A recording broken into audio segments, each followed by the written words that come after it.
disparaître le peuple kanak, comme la France l'a toujours pratiqué dans ses colonies. Dans nos pays où tout est symbole, déplacer le débat ici, au sein de l'ONU, est le symbole que nous ne voulons plus rester enfermés dans un dialogue bilatéral avec l'État colonial et prisonniers du droit constitutionnel français. Nous voulons replacer notre combat sur les auspices de la communauté internationale et du droit international. Notre présence ici est une décision stratégique et géopolitique quant à l'orientation à donner à nos luttes de libération face à un pays, la France, qui est membre du Conseil de sécurité de l'ONU et qui dispose d'énormes ressources diplomatiques pour masquer ses crimes coloniaux. L'accord de Bougival, malgré son apparence de compromis, est rejeté par les mouvements indépendantistes membres du Front international de décolonisation, qui le considèrent comme une violation des dispositions du droit international relatives à l'autodétermination des peuples autochtones.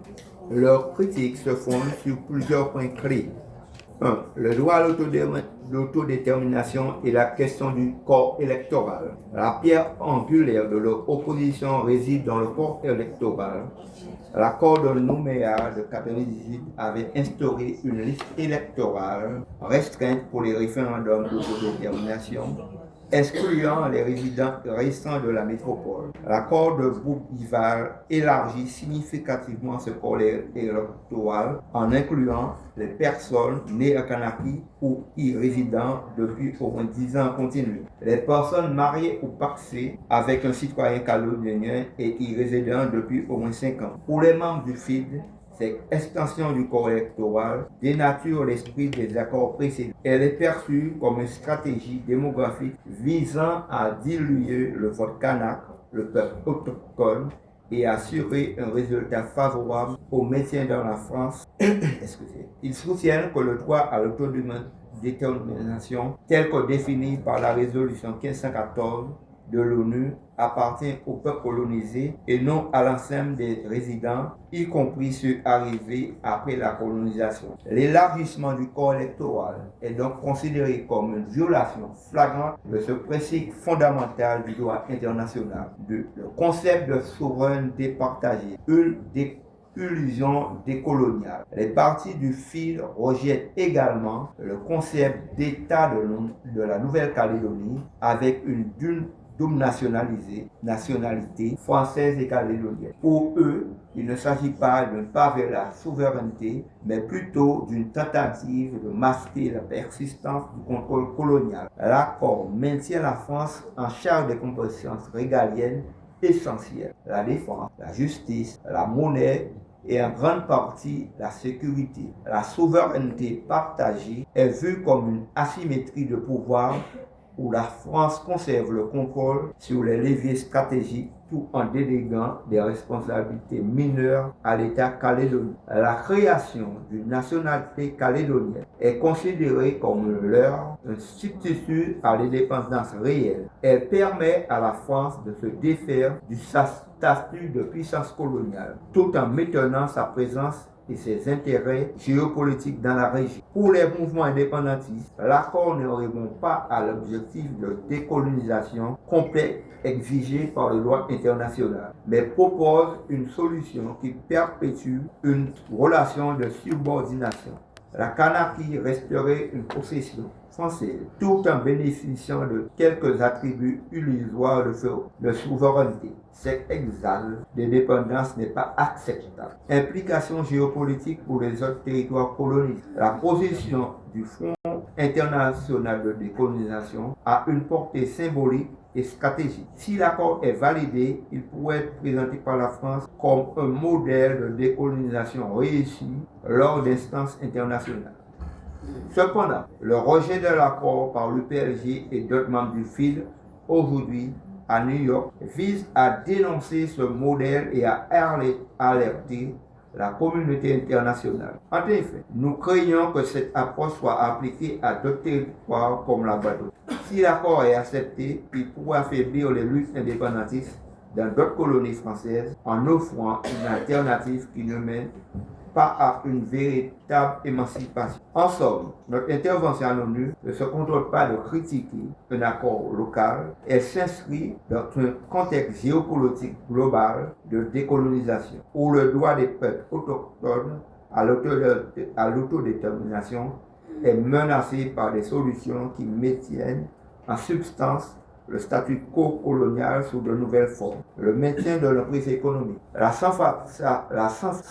Centrafrique a toujours été un système de contrôle économique. La France a conservé une emprise financière sur son ancienne colonie grâce au franc CFA, une monnaie arrimée à l'euro et gérée par le trésor français. Ce système a permis à la France de contrôler la politique monétaire et d'orienter l'économie de ces pays en fonction de ses propres intérêts, limitant ainsi leur capacité à se développer de manière autonome. L'accord de Bougival propose de maintenir le franc Pacifique adossé à l'euro et géré par l'Institut d'émission d'outre-mer, une institution française. Pour nos organisations politiques décoloniales, c'est une répétition du modèle du franc CFA. Le maintien du contrôle monétaire par l'État colonial français signifie que la Conakry, même avec son autonomie politique, ne pourra pas poursuivre une politique économique totalement indépendante.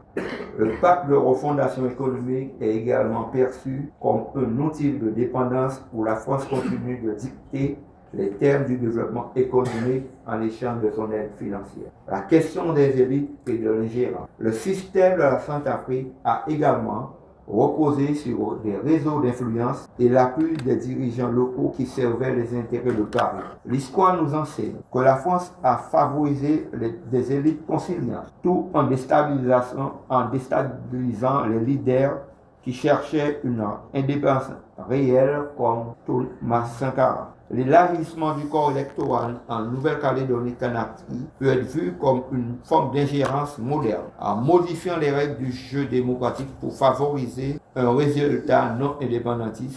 La France tente d'assurer l'élection d'un leadership favorable au maintien de ses intérêts, reproduisant ainsi le schéma d'influence politique qui a caractérisé la Centrafrique. En résumé, l'expérience post-indépendance de l'Afrique et la mise en place de la Centrafrique offrent un cadre d'analyse puissant pour comprendre les inquiétudes que nous exprimons au sein du FID.